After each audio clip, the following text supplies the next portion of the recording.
అస్మద్గురుభ్యో నమః. మనము మహాభారత గ్రంథంలో మానవులకు ఉపయోగపడే యుద్ధ విషయాలే కాదు, యుద్ధ నీతి, ఇక మంచితనము, గౌరవ మర్యాదలు, ఇక ఇక మా వ్యక్తిగతమైన మానాభిమానాలు, వీటికి సంబంధించిన విషయాలన్నీ కూడా భీష్మాచార్యుల ద్వారా మనము తెలుసుకుంటూ ఉన్నాం కదా. వాటిలో భాగంగా మనము ఎప్పుడైతే భీష్ముడు శిఖండి కనిపించింది కదా యుద్ధరంగంలో, భీష్ముడు అస్త్ర సన్యాసం చేసి పాండవుల విజయానికి మార్గం సుగమం చేశారంటే వాళ్ళకి విజయం వచ్చేలాగా చేశారంట. భీష్ముని తమ్ముడులైన విచిత్ర వీరుడు చిత్రాంగదుడు సంతానహీనులై మరణించారంటే సంతానం వారికి జన్మించలేదు. అప్పుడు సత్యవతి ఏం చేసింది, భీష్మునితో తన ఇద్దరు కోడళ్లకు సంతానవంతులు చేయమని ప్రార్థించగా భీష్ముడు పరాశరునికి సత్యవతికి జన్మించిన సాత్యవతేయుడు వ్యాసుడు అనే కుమారుని చేత వారికి సంతాన భాగ్యము కలిగించినారు. సత్యవతి ప్రార్థించింది, నాయన ఈ వంశానికి ఇంకా సద్గతులు ఉండవు, మనకు వారసులు కావాలి కదా, ఈ మీ తమ్ముళ్ళు ఇద్దరు చనిపోయారు, కోడళ్ళకు పిల్లలు లేరు, ఈ వాడి ద్వారా వచ్చే పిల్లలే కదా మనకు వారసులు, నెక్స్ట్ కురు వంశం వృద్ధి ఎలా అనేసి ఆయన అడిగితే, అతనే కదా రాజ్యాన్నంతా ఇదిగా పరిపాలనా దక్షత చూస్తూ ఉండేది. అందుకని ఆయన వెంటనే ఏం చేసినాడు, పరాశరునికి సత్యవతికి జన్మించిన సాత్యవతేయుడు వ్యాసుడు అనే కుమారుని చేత వారికి సంతాన భాగ్యం కలిగించినారు. ఈ పరాశరుడు అనే ముని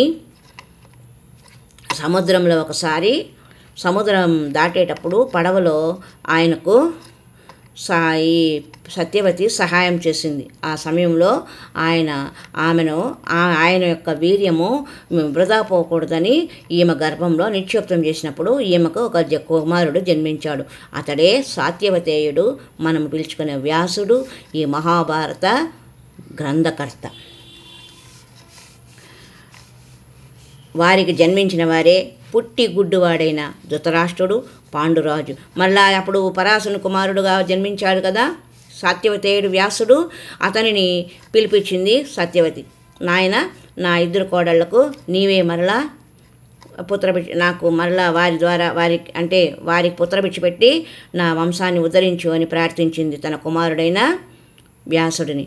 అప్పుడు ఆయన ఏం చేసినాడు, సరే నీ కోడళ్లను నా దగ్గరికి పంపించు, నేను పుత్రభాగ్యము అనుగ్రహిస్తాను అన్నారు.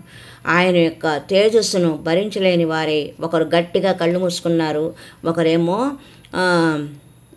కళ్ళు మూసుకున్న వారికేమో ధృతరాష్ట్రుడు పుట్టాడు, ఇంకొక ఆమె అతని యొక్క తేజస్సును భరించలేకుండా అలాగా నిలుగుడ్లు కళ్ళప్పగించి చూస్తూ ఉండడం వల్ల, పాలిపోయిన ముఖంతో ఉండడం వల్ల పాండురాజు పుట్టాడు.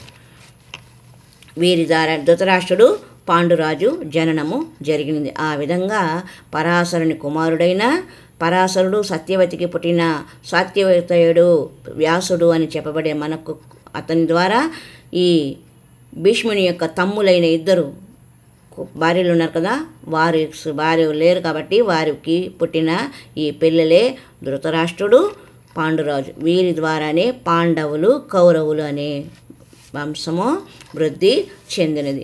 వీరి ద్వారానే కురువంశ ప్రతిష్ట స్థాపన జరిగినది. వీరి సంతతినే కౌరవులు అంటారు. ధృతరాష్ట్రునికి గాంధారికి జన్మించిన వారు కౌరవులు, ధృతరాష్ట్రునికి గాంధారికి జన్మించిన వారు కౌరవులు. వారిలో దుర్యోధనుడు జ్యేష్ఠుడు, పాండురాజు కుంతీదేవి మాద్రికి జన్మించిన వారు పాండవులు. వీరిలో ధర్మరాజు జ్యేష్ఠుడు. వీరిద్దరూ కౌరవ వంశ ప్రతిష్టను ఇనుమడించజేసినారు. ఇది మన మహాభారత గ్రంథంలోని చంద్రవంశపు రాజుల యొక్క పూర్వోత్తరాల విశేష అంశములు.